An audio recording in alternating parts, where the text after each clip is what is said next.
নমস্কার। আমরা পুকুর চুরির কথা অনেক সময় শুনেছি যে আমাদের একটু বড় ধরনের চুরি হলে আমরা বলতাম যে আমাদের একটা প্রবাদ আমরা ব্যবহার করতাম যে পুকুর চুরি হয়ে গেছে। আজ আমি আপনাদের সামনে যে ঘটনাটা সামনে রাখবো একেবারে পুকুর নয়, এ বলতে পারেন সমুদ্র চুরি হয়ে গেছে। মাত্র একটা পঞ্চায়েতে 100 দিনের কাজে যে দুর্নীতি সামনে এসেছে অনায়াসে বলতে পারেন সমুদ্র চুরি। এবং এটা শুধুমাত্র অভিযোগ নয়, অনেক সময় আমরা যেটা দেখি যে অভিযোগের চাপানুতর চলে, সেটা রাজনীতির জলে ধুয়ে যায়। কিন্তু এখানে কিন্তু শুধুমাত্র অভিযোগ নয়, এখানে আদালত যিনি চুরি করেছেন পঞ্চায়েত প্রধানকে টাকা ফেরত দেওয়ার নির্দেশ দিয়েছে। চলুন সমুদ্র চুরির ঘটনাটা আমরা আগে আপনাদের সামনে নিয়ে আসি। 100 দিনের কাজের নামে 15 কোটি টাকা, হ্যাঁ ঠিকই শুনছেন, 15 কোটি টাকা দুর্নীতি। এবং সেটা হচ্ছে মালদায়ের রতুয়ার 2 নম্বর ব্লকের শ্রীপুর গ্রাম পঞ্চায়েতের প্রাক্তন তৃণমূল প্রধানের বিরুদ্ধে। নাম হচ্ছে সেলিনা বিবি। 2017 থেকে 2021 সাল পর্যন্ত সেলিনা বিবি এই 100 দিনের কাজে বলা যেতে পারে এই ঘাপলা করেছেন। হাইকোর্ট তাকে 61,57,797 টাকা ফেরত দেওয়ার নির্দেশ দিয়েছেন। কীভাবে দুর্নীতি করেছে জানেন? 100 দিনের কাজ বা এই স্কিমে যদি 1 লাখ টাকার নিচে টেন্ডার লাগে না, উনি এই যে সমস্ত কাজ দিয়েছেন সেগুলো উইদাউট টেন্ডার 1 লাখ টাকার নিচে দিয়েছেন।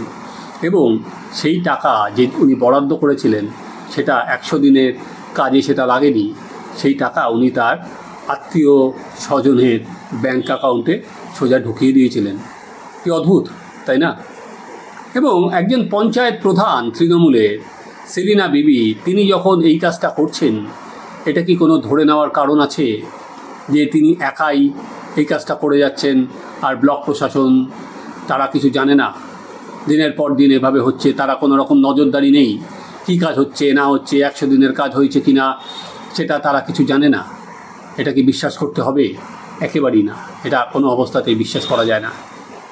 এবার আদালত নির্দিষ্ট সময়ের মধ্যে জেলাশাসক ও পুলিশ সুপারকে বলেছে এর বিরুদ্ধে ব্যবস্থা নিতে। এখানে হুইসেল ব্লোয়ার কাজ করেছিলেন মোহাম্মদ নিজামুদ্দিন। উনি কিন্তু এই দুর্নীতি, আজকে আপনার সেলিনা বিবির দুর্নীতি নিয়ে প্রশাসনের দরজায় দরজায় ঘুরেছেন, কিন্তু তারপরেও কোনো ব্যবস্থা নেওয়া হয়নি সেখানে। এরপর তিনি সরাসরি আদালতের দ্বারস্থ হন। তার কথায় মোট 15 কোটি টাকার দুর্নীতি হয়েছে, মাত্র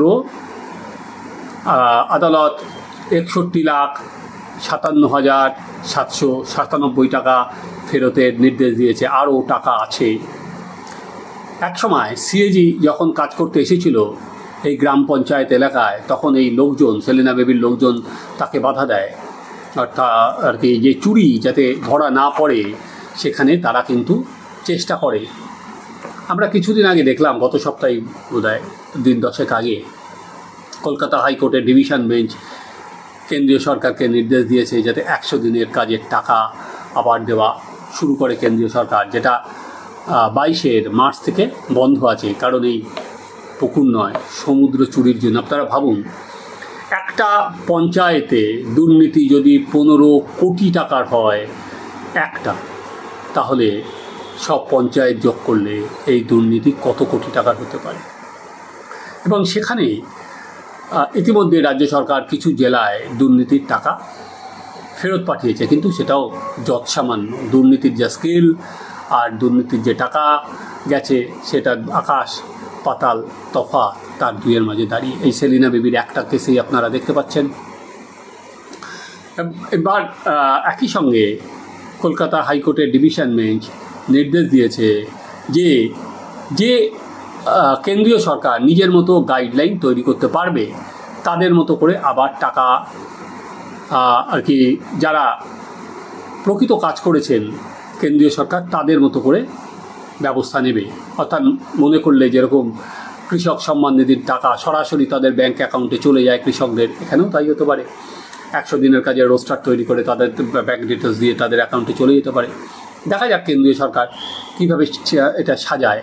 কিন্তু একই সঙ্গে এখনও পর্যন্ত রাজ্য দুর্নীতির কিছু টাকা হয়তো ফিরিয়েছে, কিন্তু এখনও পর্যন্ত রাজ্য কিন্তু কাউকে গ্রেপ্তার করেনি।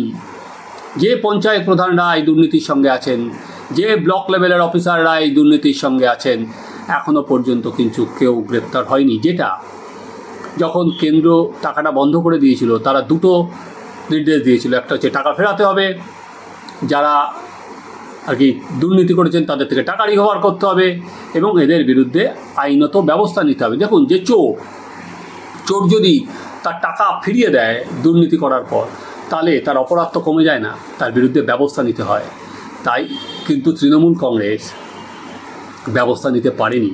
এখন পঞ্চায়েতের আগে মালদাতে যে দুর্নীতি সামনে এসেছে, স্বাভাবিক এরপরে যদি সেলিনা বেবি অস্বস্তি হয় তখনও কিন্তু তারা মুখ লুকাতে পারবে না। কিন্তু ওই যে কলকাতায় সেটা প্রচার করে যাবে যে দেখো বঞ্চনা, কেন্দ্রীয় বঞ্চনা, কেন্দ্রীয় বঞ্চনা, আমাদের টাকা আটকে দিল কেন্দ্র বাংলা বিরোধী, আর টাকাটা সেলিনা বিবি একটা পঞ্চায়েতেই অভিযোগ 15 কোটি টাকার দুর্নীতি হয়েছে। আপনারা দেখতে থাকুন আমাদের চ্যানেল সাবস্ক্রাইব করুন, আপনাদের মতামত জানান।